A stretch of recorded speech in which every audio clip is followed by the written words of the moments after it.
δεν κράζω εγώ. Λέω αλήθεια, αλήθεια, αλήθεια εγώ.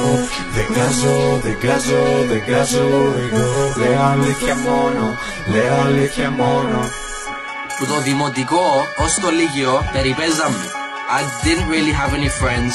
Δεν είχα φίλους, έτσι έμαθα λόγω του bullying. Όταν ήμουν και εγώ μικρός, ήμουν θύμα bullying. Δεν είχα φίλους στο σχολείο, γενικά δεν είχα φίλους. Πες το του Τζέι να μην μιλάει πολύ.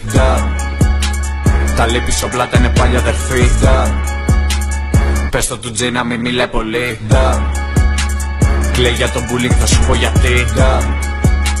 Γιατί το λυπάστε και κάνετε sub. Δεν το βλέπω καν, γι' αυτό κάνω dab. Απέτυχε να κάνει καριέρα rap.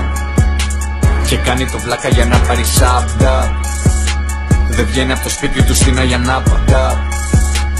Για να μην βγάζετε τις φωτοτσάμπα. Δεν λέει αλήθεια το ένα λεπτό. Που λέει την ψυχή του για €1. Άμα ξαναπεί για bullying, στορκίζομαι πως θα ξεράσω. Όταν πήγε στην μπάνια τον κάναν κομπάσω. Τον εξαφανίζω για πλάκα μα κλάσω. Κάνει 6 μήνες ένα comment zone. Εγώ αστείο το βρίσκω. Δουλεύω 6 μέρες μόνο. Και γράφω ένα δίσκο. Δεν κράζω εγώ. Λέω αλήθεια, αλήθεια, αλήθεια εγώ. Δεν κράζω εγώ. Λέω αλήθεια μόνο, λέω αλήθεια μόνο. Φτιάχνει κανάλι στην κομμένα του για να βγάζει διπλά λεφτά.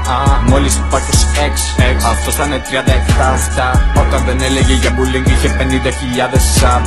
Τώρα το λέει κάθε μέρα, 500 κάπου good job. Πείτε μου πόσες φορές το έχει πει. Βαρέθηκα να ακούω το ίδιο βιολί.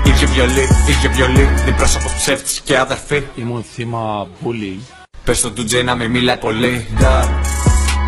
Τα λέει πίσω πλάτα είναι πάλι αδερφή.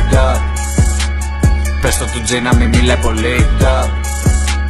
Κλαίει για το bullying, θα σου πω γιατί.